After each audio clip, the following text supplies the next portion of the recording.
Hi guys. So what it takes to become a millionaire? A lot of things. It takes a lot of discipline.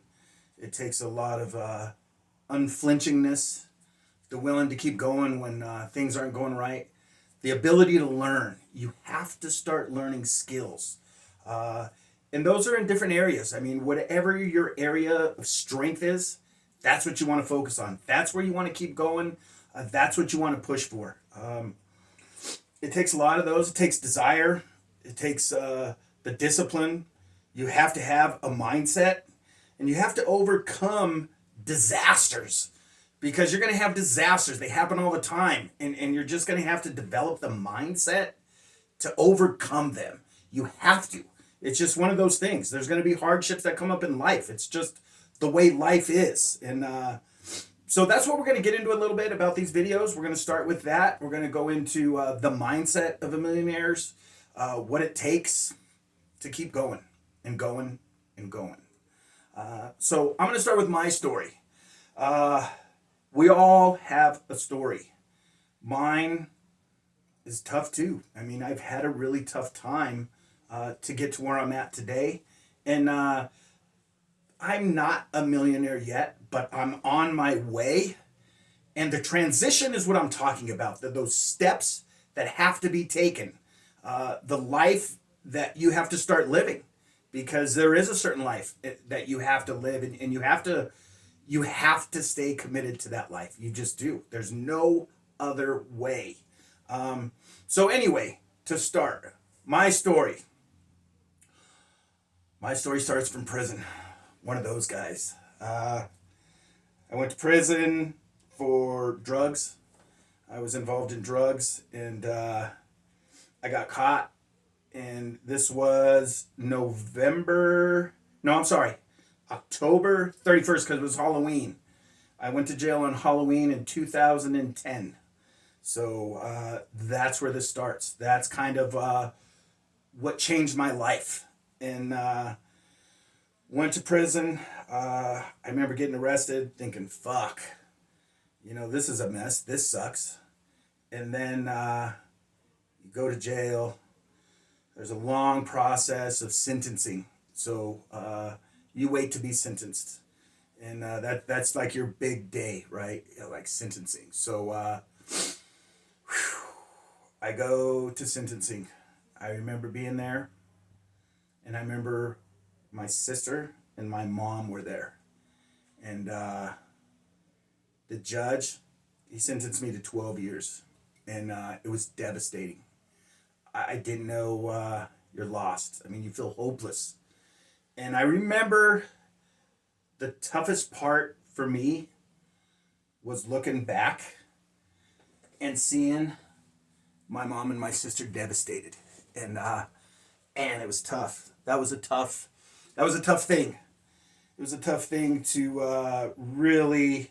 And 12 years is a long time. I mean, you get that sentence. Even people that were getting sentenced when I was done, they said, "Hey, man, I'm sorry," and that's when like, fuck, that's a long fucking time to go away.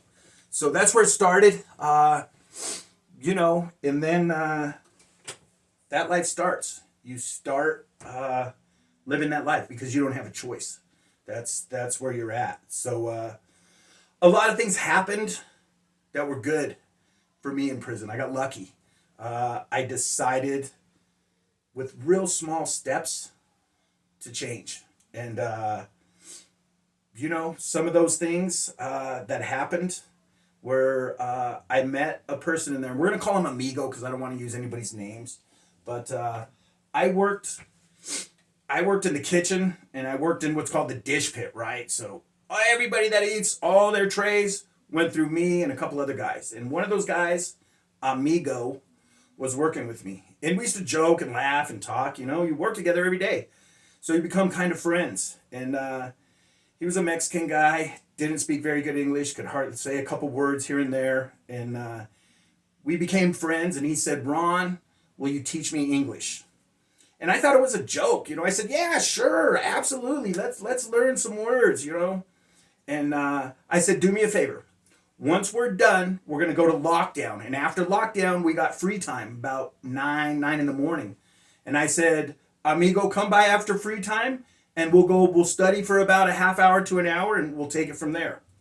So it happens, right? We get some free time, and I'm thinking, how am I going to teach this guy? What do we know? Where are I going to start? So funny.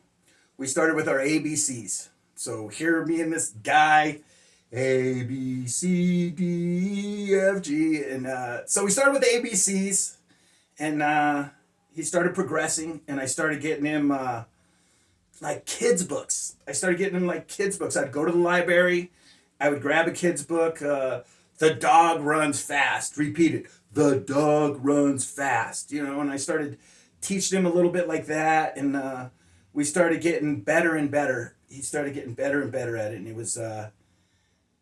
I started feeling good, right? Because you feel good when you help people. So I felt good. I felt like I was doing something. I had, for the first time in a long time, purpose. And I think everything kind of starts with that purpose, that desire, that need to feel needed or purposeful. So anyway, me and Amigo are going, we're learning, and I felt bad about this because there was some days that he would come to my door, because he'd come every day for about 2 years. This guy showed up every day at my door, and there would be some days that he would show up, and I would be like mad at him. I didn't want to do it. And I would say, all right, come on. I would be mad. And I'd be like, come on, sit down, and we're going to learn this. And he would get real quiet. He wouldn't fight, but he was firm. He wouldn't go away. He wouldn't just, he never said, okay, maybe we shouldn't do it today. He was committed. He was committed to this. And I commend him for that, because it taught me that lesson. It taught me about commitment on that. And so anyway, he would show up every day, even the days that I was mad, and he would say, hey, teach me English. And we're going through English, and here's some funny stories. So we're really going through this, and he says, hey, I want to learn slang. I want to learn like real English. Teach me some real English. And it was cold out at the time. And I said, so one of the things that we say when it's cold out like this is we say, I'm freezing my balls off. So he practices, I'm freezing my balls off. Say it again, I'm freezing my balls off. Well, it so happens a female warden or guard, the female guard walks by, and they've seen us studying forever now. So she says, hi guys, how are you doing? And he looks at me, he looks at her, and he goes, I'm freezing my balls off. It was great. So anyway, we go through this for like 2 years, Amigo and I, and he's learning, and he's doing really good, and I'm really proud of him. And one day he comes up and he's crying. And by now we're friends, so I'm mad. I'm like, what happened? Who's fucking with you? What happened? And he said, no, I'm leaving, Ron. And he said, and I learned English. And he said, now I don't have to try and get into the United States. I can work at hotels. I could never work in the front because I didn't know English, so they'd stick me in the back, and you don't make money in the back. And he said, you help me so I can support my family. So now I'm crying. I'm like, fuck. And so my point is, he wanted it. He wanted it. And he did anything he could to get it, to support his family. So that is the first lesson that changed me and made me realize when somebody wants it, they do certain things to get it. And that is anything that it takes. And that was the commitment of that. So Amigo was my first lesson, and it was a great lesson because it taught me that. And now, so that's kind of the first thing. You really gotta want it. And it's not, hey, I want to be a millionaire. You want to be the best version of yourself. Because when you can be the best version of yourself, those other things, they will naturally happen.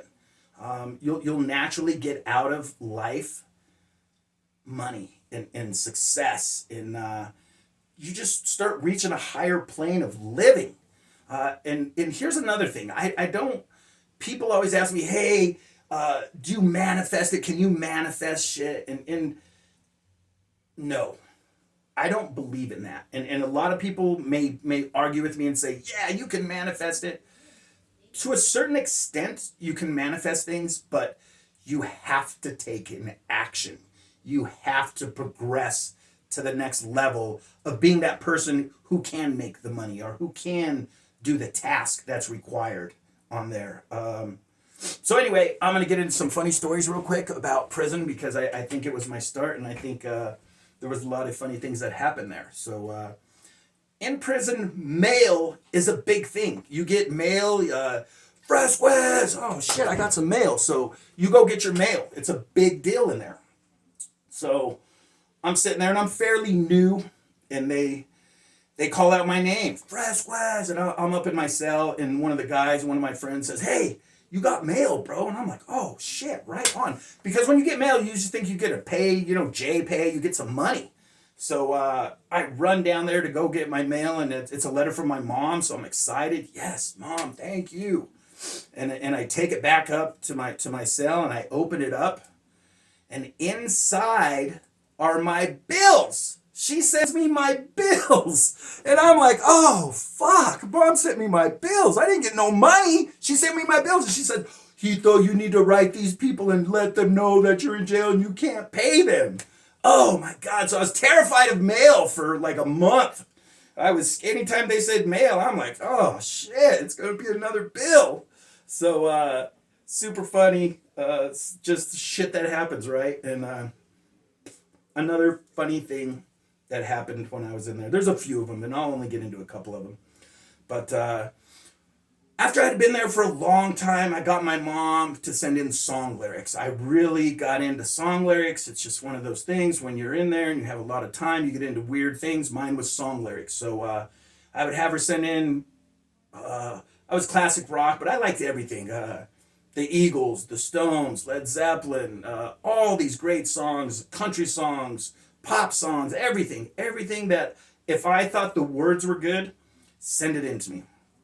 So she sends me in a song, Dolly Parton's 9 to 5, working 9 to 5. Anyway, she sends in this song, and I had a Sally, and he was my bunk above me, and he was Mexican, but he could read and speak English all right. I mean, he wasn't great, but he could understand it. So he liked to read the lyrics too. I'd send these lyrics, I would read them, and then he'd say, "Hey, give me some lyrics to read. Can I read them?" And he would read some and say, "Man, it's like poetry. Some of these people, the way they write a song, it's poetry. It's amazing when you really look at the words of some songs." So anyway, I sent him up Dolly Parton's 9 to 5, and on the song, my mom made a mistake.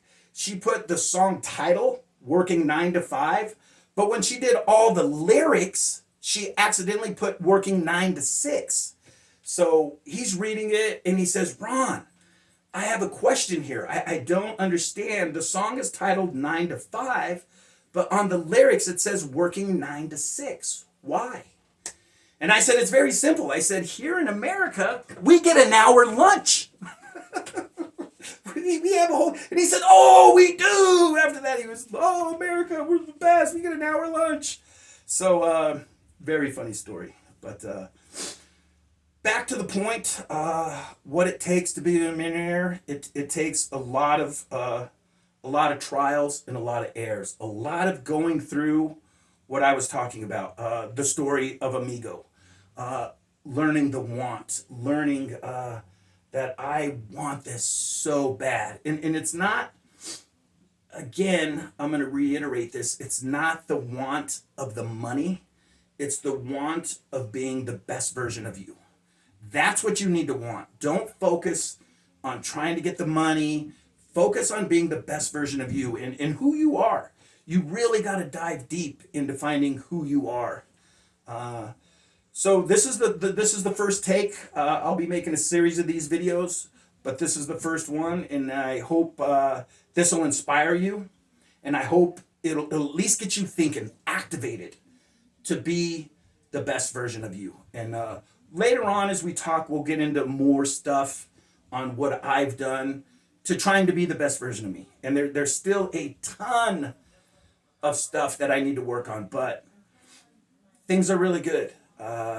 Things are really good compared to what I've been through. It's been a really tough year. We all have tough times. This was an especially tough year for me, but I feel I'm getting closer to living the best version of me. So I'm Ron. This is Ron Stoppable. I appreciate you watching. Thank you.